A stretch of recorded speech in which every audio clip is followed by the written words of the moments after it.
Thank you, Justin, and thank you for asking me back again. And thanks to all of you for joining us. And as Justin mentioned, if you weren't here for part one, that's okay, because we're talking about completely different people. And so you're not behind at all. We have an endless supply of interesting Texas Jews to talk about. And all of them have papers in our archives at the Dolph Briscoe Center for American History at the University of Texas at Austin. And as Justin mentioned, and as you can see behind me, there's snow on the ground. So I'm not in South Texas.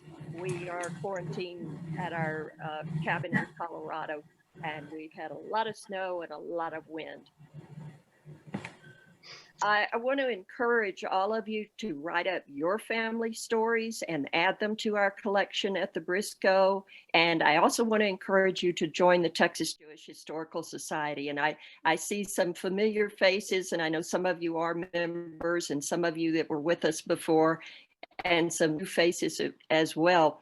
Right now, TJHS is meeting by Zoom, like everybody is, but when real life returns, we meet quarterly in different towns around Texas and learn their Jewish history. And we have a quarterly news magazine where you can find interesting stories like the ones that we'll talk about today. The first person we're going to talk about is Lee Edelson, Ettelson. And he's one of the most intriguing characters I've run across in our archives. Lee Sanger Edelson, yes, he's one of the Sangers. And as I told you last time, one of the criteria for who I write about is how much there is in our archives about them. Is there enough there for an article? Well, I hit the jackpot with Lee. He had typed up a family history for his grandchildren, and he put a copy in our archives. And all I had to do was whittle it down to enough for an article. And he first mentioned that by the time he was interested in learning his family history, it was too late to ask the people who had the answers. And that's a lesson I'm sure all of us can relate to. Lee was able to go back in his family history as far as his great-grandfather, who was a rabbi in Lithuania, Baruch ben Jonah Edelson. His son Nachman was born in 1841, and he came to New York around the age of 10. We don't know how he got here or why, but he was 10 years old. Nachman has no Texas chapter in his story. So we're going to skip over Nachman, except for one thing, and that's Lee's only memory of his grandfather, Nachman. When Lee was 5 or 6, he visited his grandparents in Chicago. And during lunch, where meat was served, he asked for a glass of milk. And everybody at the table went into shock, and it frightened Lee. He didn't know what he had done. And his grandmother quietly took him into the kitchen, gave him a glass of milk, and said, "Don't tell grandfather." The Edelson family spread all over the United States. Lee's father, Benjamin, was born in New York in 1869, and he became an attorney in Chicago. But he had health problems. He had nagging respiratory problems, and the doctor told him he should go south for his health.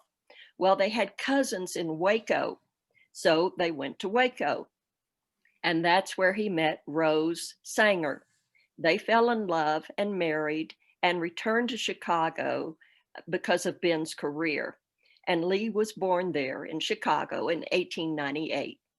Well, they came back to Waco, and Ben went into business with Rose's father, Lyman Sanger, as the cotton brokers, Sanger and Edelson. And Ben also had a hand in Sanger and Company with Rose's uncles.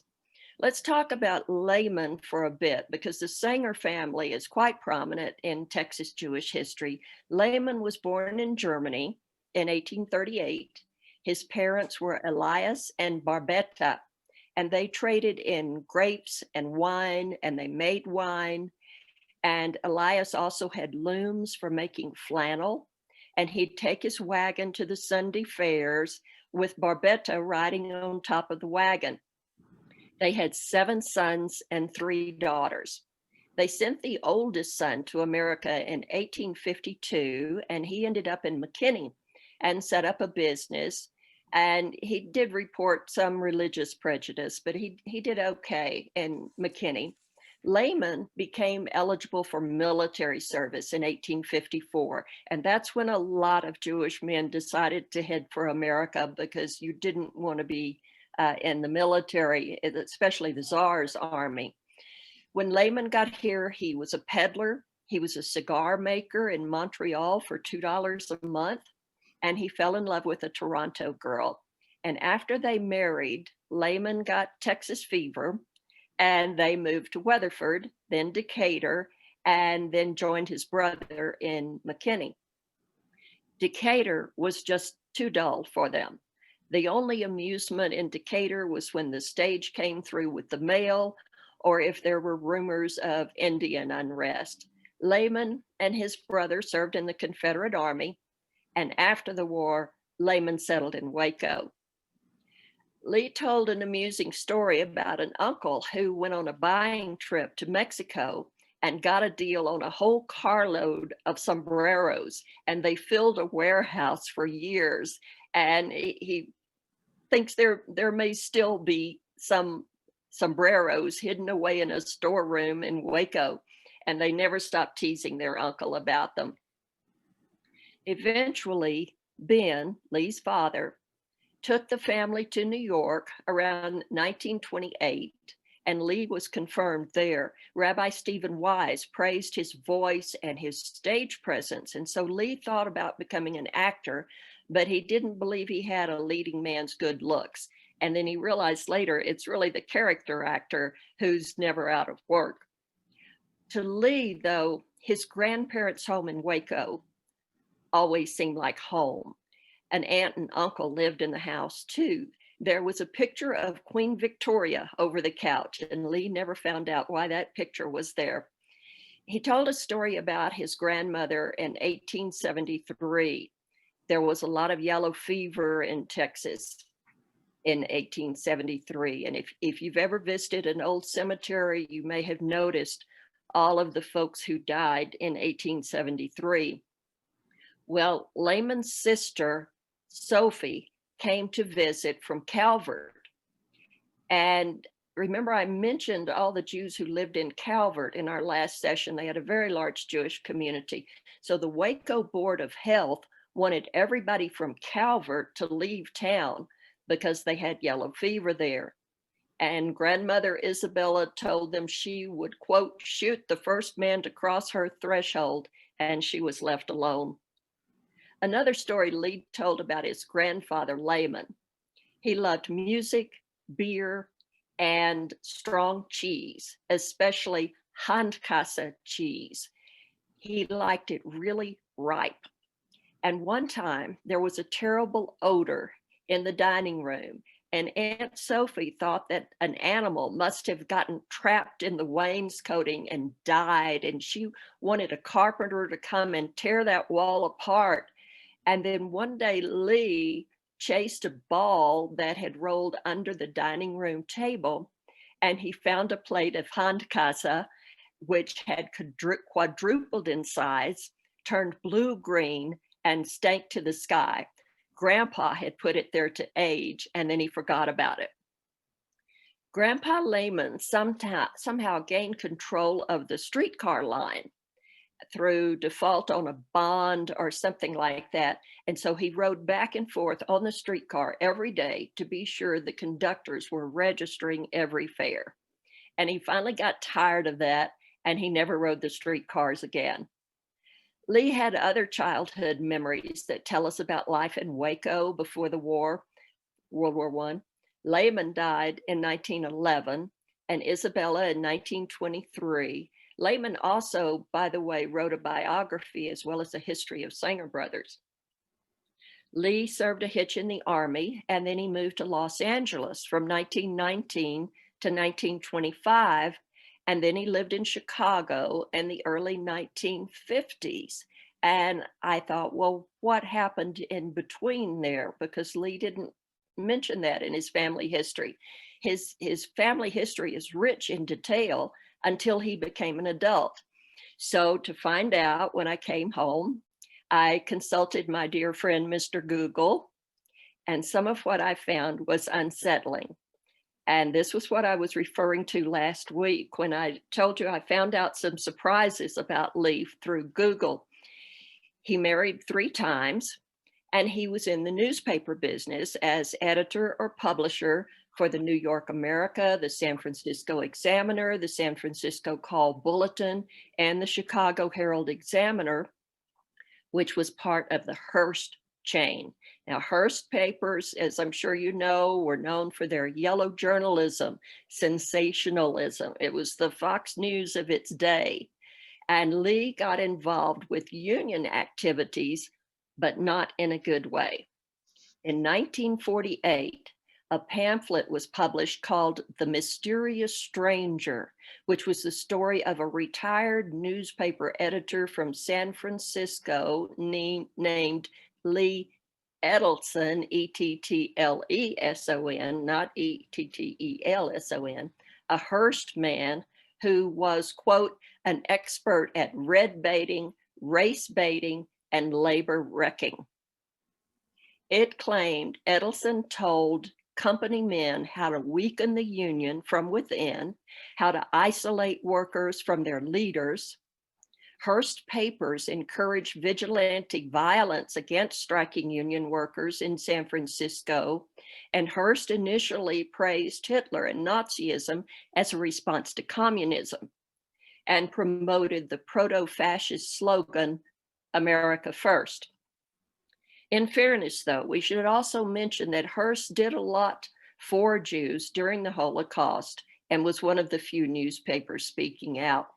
But Lee wrote, this was Lee's idea, quote, find some ex-communist, give him some money, and put his name on a pamphlet and be sure to expose every militant leader as a Red.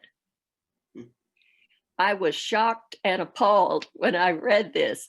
Lee seemed like such a nice man until I uncovered all of this. Well, I kept digging and I found Lee's great grandson, Lee Sanger Golden, Goldin, who has written a lot about Lee, calling it a mixed blessing to share a name with an ancestor who's a source of pride and embarrassment. He is appalled that Lee was Hearst's right-hand man, a yes man for Hearst, who was, quote, a demented demagogue, close quote. Golden does not paint Lee as a loving family man, saying he didn't respond to his daughter's letters, he corrected them. When Golden's mother brought home her intended, Lee declared, he's too Jewish. When I read that, I stopped to think about it and realized Lee had never mentioned his Jewish heritage in his memoirs. He had a Marc Chagall painting on the wall, and that was as close as he came.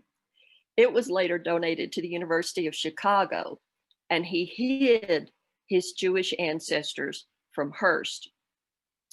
Golden, the great-grandson, is a playwright and a filmmaker who did 3 short films about Lee and a 1940 style radio play, as he supposes Lee might have written it. One of the writings I found online mentioned that Golden had a bucket of photos at one time. That made my ears prick up because that's always the hardest part about these articles is finding family photographs to go along with the article. Well, I tried to email him. He lives in the LA area and I didn't get a response. So I sent him a friend request on Facebook and he accepted. So then I could message him on Facebook and I told him who I was and what I was doing and would he share some photos, and he did. Now let me see if I can share one of them with you now.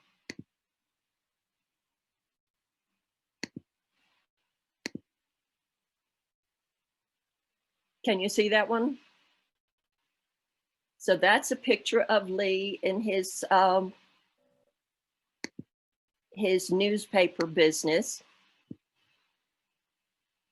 And every time I share, I lose my notes and have to find them again. Okay, so he sent me some photographs that I could use. And his posts still occasionally show up in my Facebook feed. And by the way, I heard from Lee on Facebook just Friday, and he said that he and his wife have COVID. And he said it's no fun, but they think that they will be okay, that they will recover. So this is the only time this has happened, that I wrote about someone who turned out to be not who I thought he was. And I wonder why he didn't talk about his adult life in his memoirs. Did he just not get around to it? Or did he have second thoughts about some of his choices? And there are lots of possibilities, and that keeps Lee Edelson a bit of a mystery to me. If you want to see the rest of the photos and read more about Lee, it's in the August 2017 news magazine on page 12. Now, as I mentioned to you last time, if you go to our website, txjhs.org, txjhs.org, and click on the button that says news magazines, you can look at all of our articles, but they're in chronological order and not indexed. So we have, they're going back to 1980 when we were founded. So you need to know the date of the edition that you're looking for if you want to look up something else about the people we're talking about. So you can find the article about Lee in the August 2017 news magazine on page 12. Now, I wanted to include a Houston story for you. So I thought we'd talk about the Jewish Literary Society of Houston. I was looking through our online index to the Texas Jewish Historical Society collection at the Dolph Briscoe Center for American History, and I saw an intriguing title, Sylvan Beach Party. And I didn't look it up for months, but when I finally got around to seeing what is that, I was surprised when the aide brought me up, not a typical file box, but this large flat box like an evening gown would be packaged in at a department store. And inside, I found an 8x10 photograph of a mock trial from May 10th, 1915, given by the Jewish Literary Society of Houston. Have any of you ever heard of it? I can't see all of the people at once, but it was, they did this mock trial and they styled it the state of Texas versus Reginald Shemshah Muchwed, and was a charge of bigamy. It was a spoof. And the law firm was called Wenham and Lewsam, and the witness was Sheriff Ketchum I. Lynchum. And that wouldn't be so funny today, would it? But there were prominent Houston names in the cast of characters like Westheimer, Weingarten, Lippman, Hurwitz. Anyway, it was pretty funny. But the next item was what I was really looking for.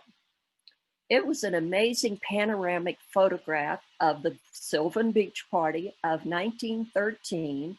It's about 7 inches tall and 20 inches wide. I counted 132 people, dressed mostly in white with boater straw hats, bathing costumes, some in jackets and ties. No one's identified, and there's no description.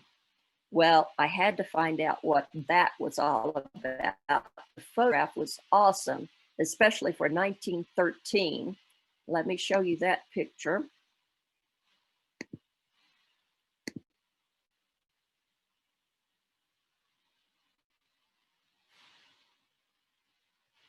Okay, where's my notes?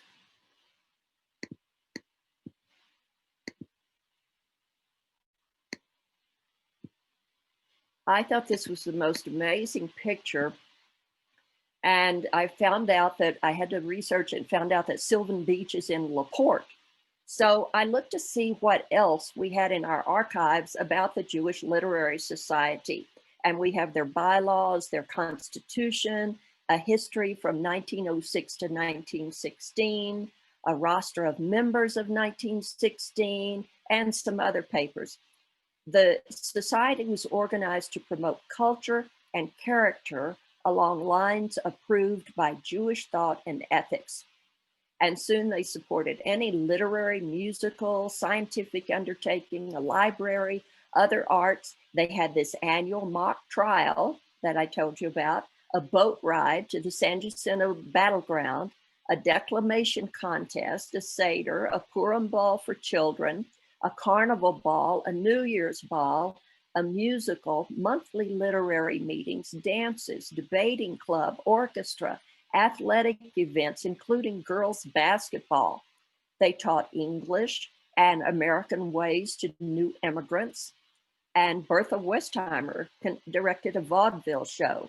Leona Westheimer was also involved, and they hosted a trolley ride to Galveston Beach.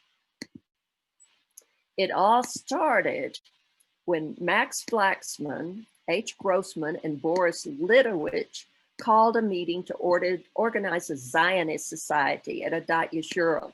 And a lot of young people showed up, and they wanted something more fun than a Zionist society. And so the Jewish Literary Society was born. It reached its peak around 1916 with about 400 members. Well, World War I ended the fun, and also the pandemic of 1918.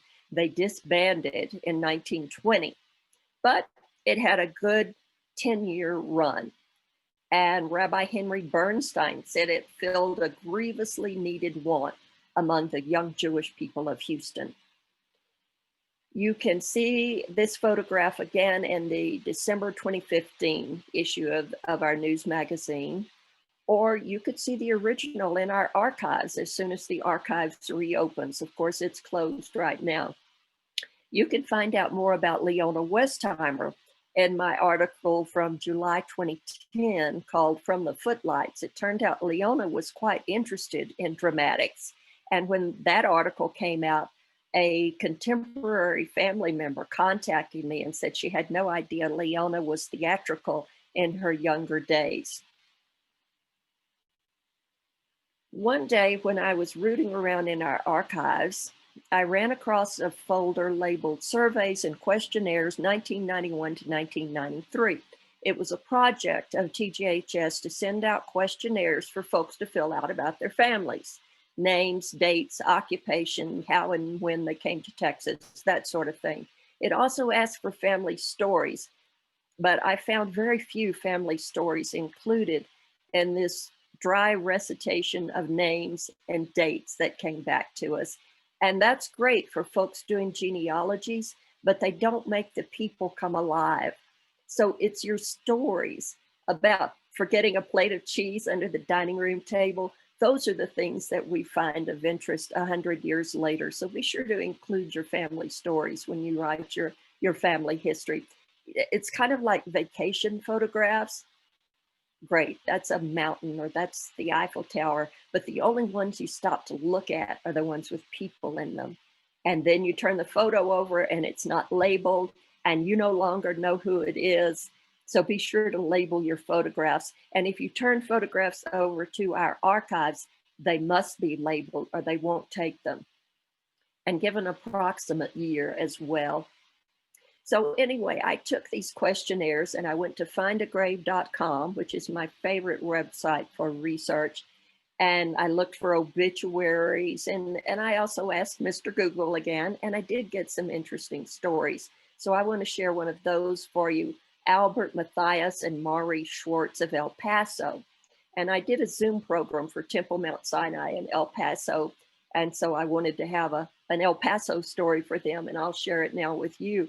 Albert Matthias arrived in New York in 1882 from Germany, and his wife Frida was unable to follow him until 10 years later. They settled in Isleta and then El Paso, as did Maurice Schwartz, who came in through Galveston in 1898 at the age of 16. Now, Maurice's uncle Adolf Schwartz was a merchant in Juarez before 1900, and his store was called Tres B, for bueno, bonita, barata, good, pretty, cheap. He and his wife Fanny were from Hungary, and they moved to El Paso because they wanted to be with the Jewish community. Adolf opened the Fair store, but in 1902 he fell ill. He closed the store and became a silent partner with his nephew Maurice in the Popular Dry Goods Company. The Popular, or La Populaire, was known for its clever marketing ideas. You know, all of these ideas were new at one time, such as double stamp days, clearances, markdowns, and they had many loyal lifetime employees, many of whom were Hispanic. The Popular was the first store in El Paso to hire African American clerks. Now, Maurice and Adolphe didn't always see eye to eye on politics. Maurice gave credit to Pancho Villa, and Adolphe sided with the Maderistas, the Mexican government. And there were times when soldiers for both sides were shopping in the store, unbeknownst to each other. And there was no synagogue in El Paso before 1898. Now, the Albert Matthias family had a wholesale dry goods, furniture, appliance business, and around 1930, Albert built the first high-rise hotel for Conrad Hilton, with 18 stories. Albert and Maurice were related by marriage. Maurice was born in 1882 in Czechoslovakia, the Hungary area, and he married Albert's daughter, Hedwig, and their children, Herbert, Albert, who was called Sunshine, and Francis. Now, in 1938, Maurice and his brother Nandor could read the writing on the wall, and they started trying to get relatives out of Europe. They enlisted the help of Texas Senators Tom Conley and W. Leo Daniel, and they were able to bring out 4 nephews before the war and 4 nieces after the war who'd been in concentration camps. Maurice and Hedwig's 2 sons, Herbert and Albert, joined the Army in 1942. And we know a little bit more about Herbert because I found his obituary. He served as chairman of the board of the Popular. He was president of Temple Mount Sinai, belonged to the Rotary Club, and a lot of civic affairs. He donated a display case from the Popular to the Holocaust Museum in El Paso, which was organized in the mid-1980s. Maurice's daughter, Frances, married Alfred Blumenthal, who was born in Germany in 1912. He was a millinery buyer for one of Germany's largest stores, but in 1933, he fled to the United States to his mother's sisters in Toledo, Ohio. After Pearl Harbor, he enlisted, and he was first stationed at Fort Bliss, where he met Frances. And after 28 months in the Pacific Theater, he returned to El Paso and married her and worked for his father-in-law, Albert Matthias and Company, a wholesale distributor for radios, refrigerators, and appliances. Alfred also served as president of Temple Mount Sinai and a lot of other organizations. Later in life, he took up watercolor painting and co-founded the El Paso Cancer Treatment Center, and he died of cancer at the age of 94. The Schwartz family continued to operate the Popular until 1995, and El Paso's largest locally owned department stores closed. You can learn more about them in the November 2018 news magazine, and there are photos of Albert, Maurice, and Herbert. Another of the questionnaires in that folder I was telling you about was the Golden family of Corsicana. I got excited when I realized this was Ed Golden's family, and I'm sure many of you know Eddie and Dolly Golden of Austin. Dolly serves on our board, and she and Eddie went with us on one of our TGHS trips to Cuba. Did I tell you I'm the travel chair for TGHS? Well, that's not a very big job at the moment. But anyway, we went to Cuba 3 times, and I love it, and I can't wait until we can return as soon as we can travel again and when our country's not persecuting Cuba. Anyway, one of my fondest memories of that trip to Cuba was watching Eddie and Dolly dance up a storm to Cuban music. And as you probably know, Eddie died in 2018. But this was fun to learn about his family. Edward Harris Golden arrived in Ellis Island in 1876 from Odessa, Russia, and traveled by boat to Galveston in 1880. The family name was Honigman, but they Americanized it. Ed went to Corsicana. He and his first wife, Sarah, had 3 children, and she died. His second wife was also named Sarah, which took me a long time to figure out and to get their family tree straight. In 1894, Ida Sarah Golden gave birth to twin boys in different months. Labe was born before midnight on November 30th, and Mace was born 10 hours later on December 1st. I have a photo of, isn't that a great wedding picture with the top hats and the fancy headdresses?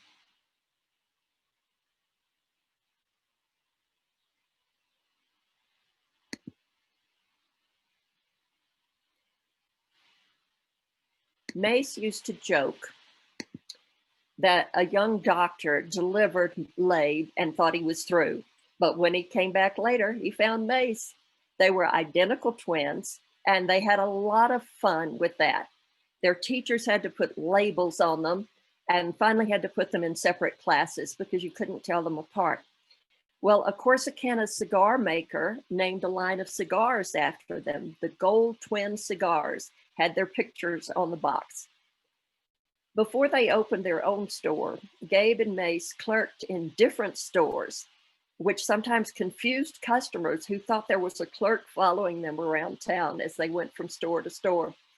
Labe married Bessie Antwile of Fort Worth, and one of their children, Irwin Pace Golden, was to be a camp counselor in Colorado. He arrived at camp, he jumped into the swimming pool, but it was not completely filled. He broke his neck and he lived his life as a paraplegic. He died in 1992 at the age of 55, but he did have a successful career in real estate. And there were 3 other children. Mace, the younger twin, married Sarah Alterman, whom he met in San Antonio, where he was stationed in World War I. Labe also served in World War I. Mace and Sarah were the parents of Ed Golden, Allen, who died in 2016, and Ruth Elaine Golden Miller, who died in 2013. After the war, Labe and Mace opened Golden Brothers in Corsicana, a Western wear and general dry goods establishment. And during the oil boom, they kept that store open until midnight.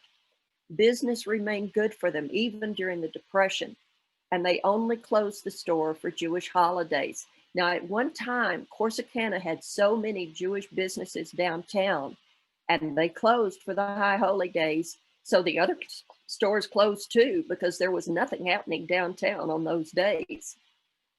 The twins loved to play tricks on people because no one could tell them apart. And Dolly says she couldn't tell them apart either. Labe said he and Mace never had a squabble, and the only time they were apart was during World War I. They decided to sell the store in 1970. The headline in the Corsicana paper read, "Labe, Mace, quit. It'll never be the same in downtown Corsicana." Labe developed heart problems and had a valve replaced by Dr. Denton Cooley, and the brothers died 1 year apart. I have one more, stop that one, did I? Let me try that again.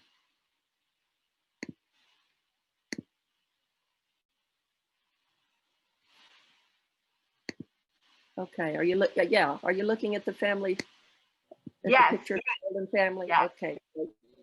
My screen disappears when I share, and so I can't really tell what you're seeing. But there they are in happy times.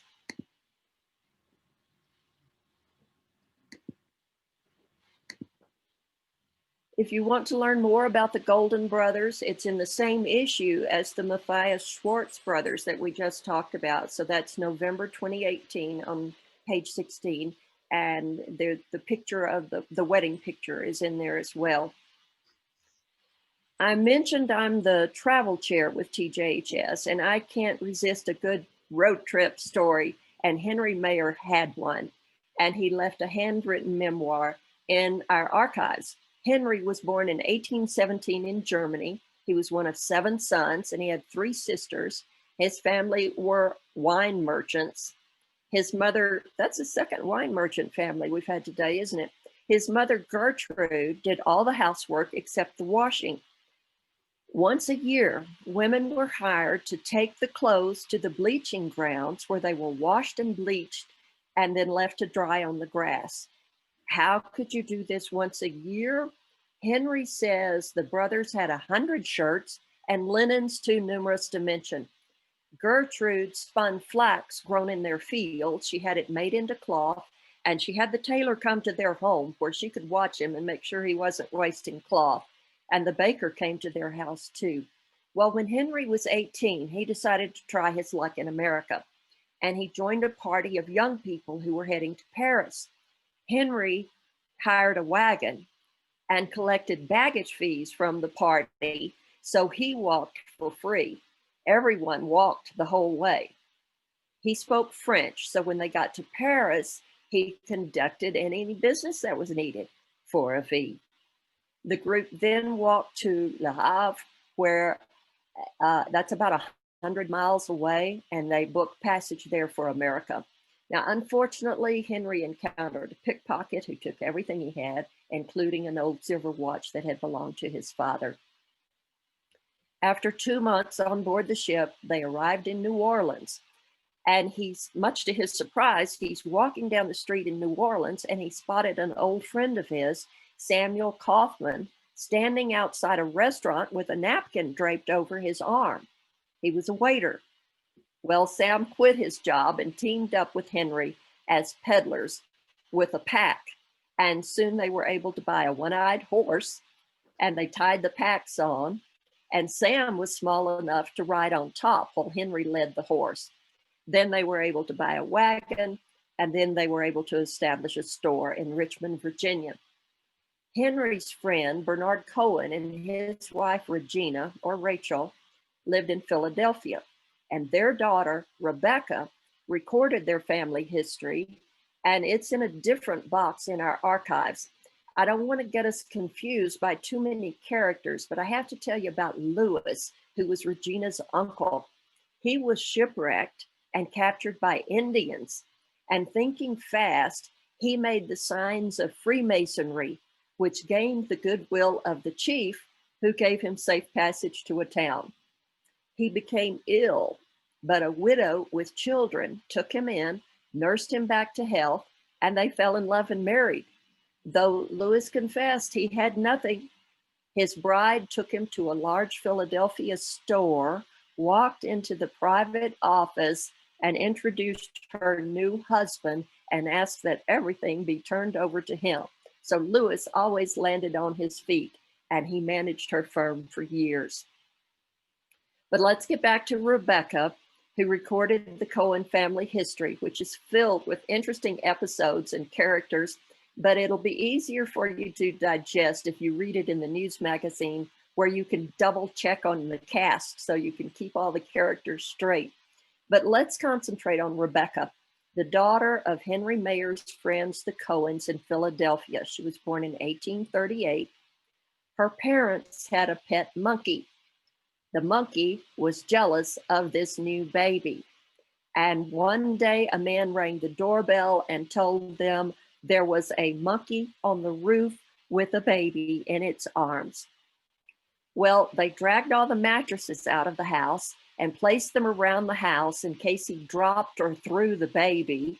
And Bernard, the father, grabbed a handful of nuts and climbed out onto the roof and coaxed the monkey to bring the baby to him. And they found a new home for the monkey. Before Rebecca's second birthday, the Cohens moved to Vicksburg, Mississippi, where we believe he operated a general store. Now, what happened to Henry Mayer? We got to get back to him right now. Henry often visited his friends, the Cohens, and he formed an attachment to baby Rebecca. And as she grew up, he became even fonder.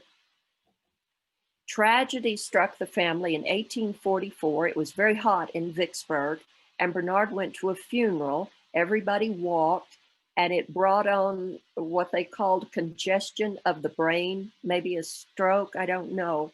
At any rate, Bernard died at the age of 33, and Rebecca was 10 years old. Now,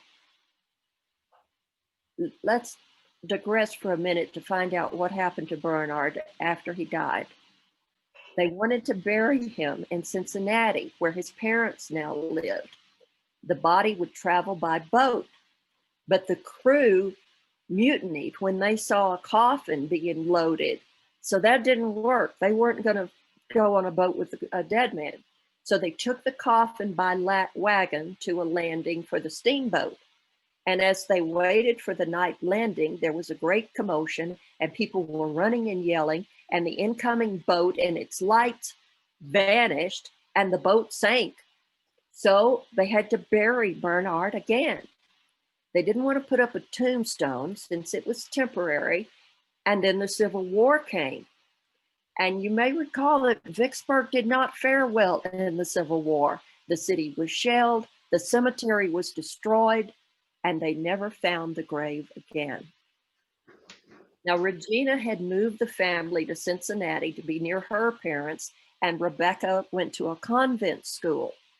Henry Mayer was trading among the Indians, and he'd added Spanish to his French, German, and English language skills.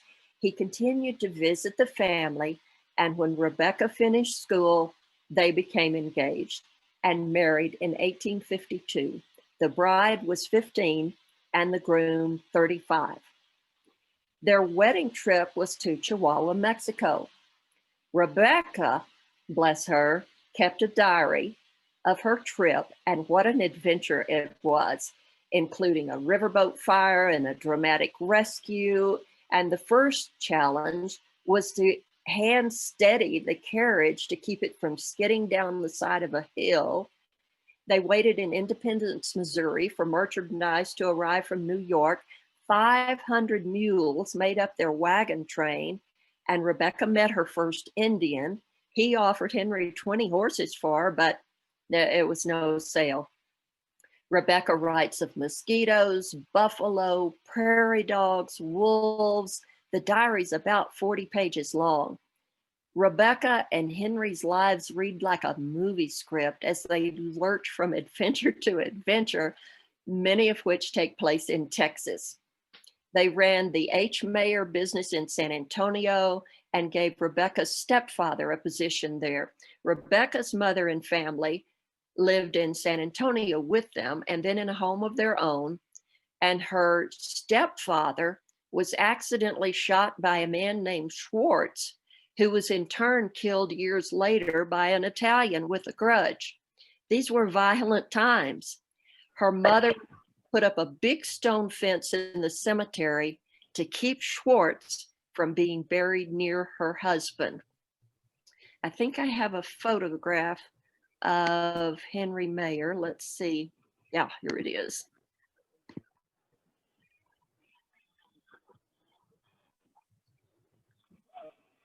Oh, I put myself on mute. Yeah, everybody should be on mute but me right now, and then we'll take your questions in a bit. Okay, so H. Mayer and Company had been very prosperous. They had agents all over the world. Now, Sam Kaufman, remember him from the first part of the story, the friend Henry ran into in New Orleans and they peddled together? Sam was in charge of the New York office of the business, but he had been speculating and he lost vast sums of the firm's money, and the business went under, and Henry had to start over again at age 58. They tried their luck in Chicago with different businesses, but nothing really clicked. And after several tries, Henry became successful in insurance. He died in 1906 at the age of 90, and Rebecca lived another 23 years, dying at age 93. The Henry and Rebecca Mayer story appears in our December 2014 issue on page 18. Now, Kay Goldman, some of you may know Kay. She's a historian, program coordinator at Texas A&M, and a former board member of TJHS. She wrote a book about Rebecca Mayer. So if you want to know even more about Rebecca, you could read her book. It's called With a Doll in One Pocket and a Pistol in the Other, Rebecca Cohen Mayer, 1837 to 1930. Others have written about parts of these stories, and you can read more about them in our archives at the Briscoe Center. And there's so much material there. I have only hit the highlights. Now let's stop and Justin, do we have any questions? Yeah, we have a couple, and I'll, as I mentioned at the start, I'll be sharing with everyone the recordings and also the the pages and years. So if you do want to kind of read a little bit more about the individuals that Vickie mentioned, I'll be providing that in email to you all. But we do have a question from Bayla. I think that's Bayla. She's asking, what's the Jewish population of El Paso? Do you know? Oh, offhand, I don't know. I have another program on the pandemic of 1918 and the Jews, and I remember looking up the population of El Paso at that time, but I don't know it off the top of my hand. They do have a sizable population, and Temple Mount Sinai is the principal synagogue there, and of course they have a Holocaust museum and other indicators that show us they do have a sizable Jewish population. Does anyone have questions for Vickie that you want to put in the chat or say out loud? It's a quiet crew today. I don't know what to say. No. Anyone? No. Marilyn. How about I'll ask. Okay. My father's family came to Houston in 1907. His brother was born in New York. The parents were from Austria-Hungary and somewhere in Russia. I don't know, it may have been the Ukraine, it may have been Belarus. But the brother was born in New York, and my father was born in San Francisco, I think about 2 years later. Born in 1904 and 1906, there was an earthquake in San Francisco, and then they moved to the Houston area.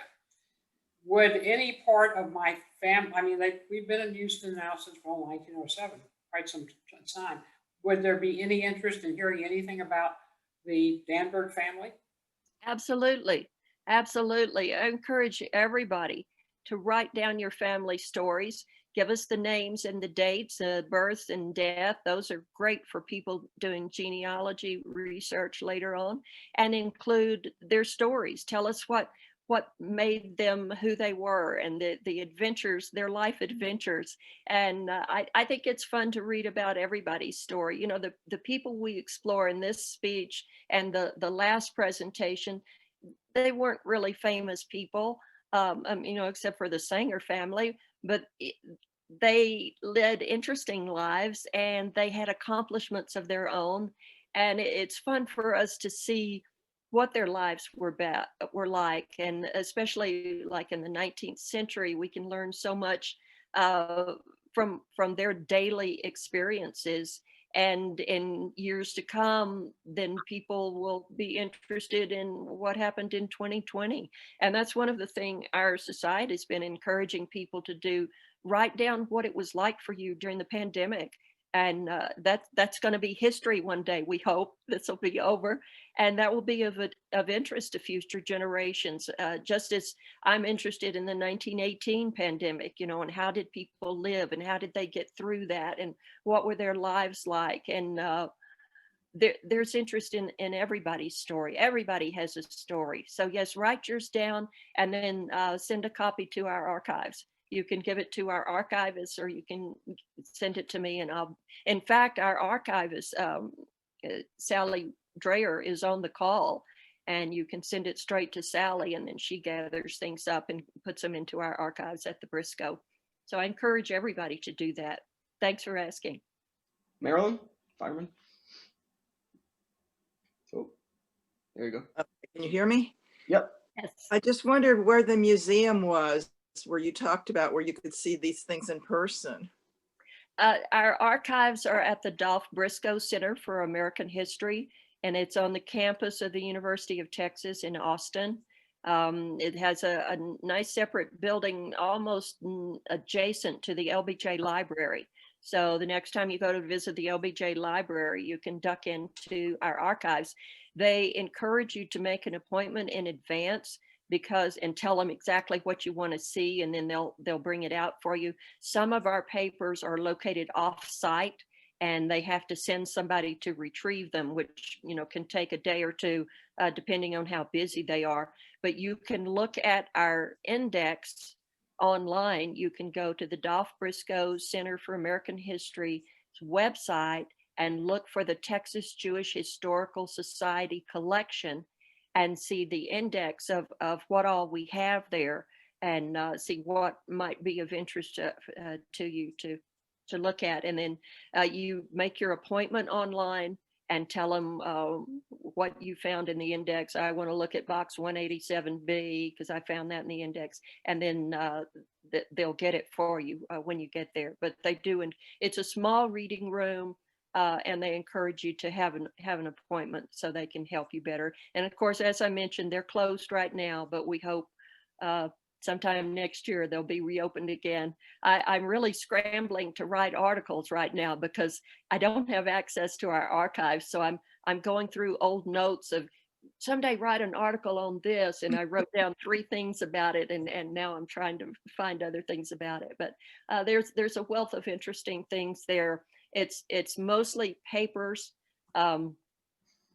We don't take artifacts. There are other museums that do that.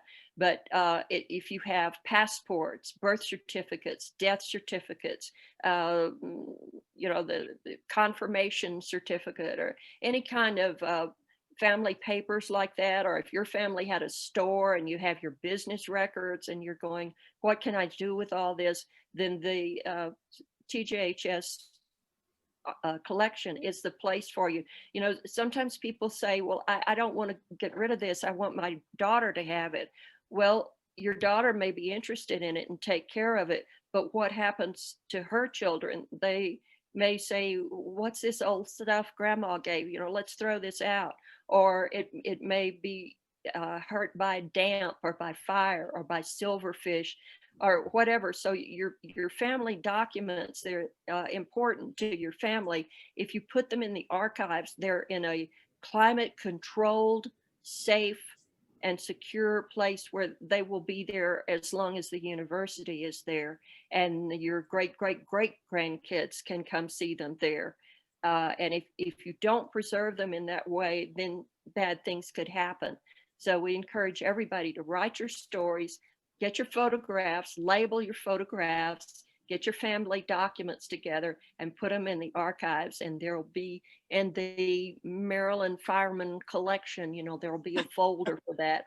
And your descendants can go back and see, what was great grandma's life like. And I think it's fascinating to find former generations and how they lived and what their daily lives were like. This question, Justin, can you put all that in the chat so that we can? I couldn't write that fast with everything she was saying. I'll look for the recording. Thank This is you. from Maryland. Josh Fern's a curator of the Houston Jewish Historical Archive at Rice University, which I think started maybe in 2017. And another Maryland, Nathan wants to know, do you share information with them over there at the Jewish Historical Archive at Rice? Yes, and we did have a grant from TJHS that helped them during one of the hurricanes, where they had some issues that they needed to take care of, and we've helped them that way. And they are collecting Houston history, and Dallas has archives, in other places. The thing is, when somebody's writing a book and they want to look up several different things, it's not really convenient to run from archive to archive, city to city, especially in a state as big as Texas. And there's an argument that can be made that if you put it in a central location, like the Texas Jewish Historical Society's central archives, then it's a lot easier for researchers to find the things that they're looking for. But yes, we're well aware of the facility at Rice, and we do have some interaction. And I think he spoke at one of our board meetings last year or the year before. And Sandra just commented that according to Jewish Virtual Library, the Jewish population of El Paso was 5,000 in 2005. Thank you for looking that up. Yeah, 5,000. That's a sizable community. Any other questions out there?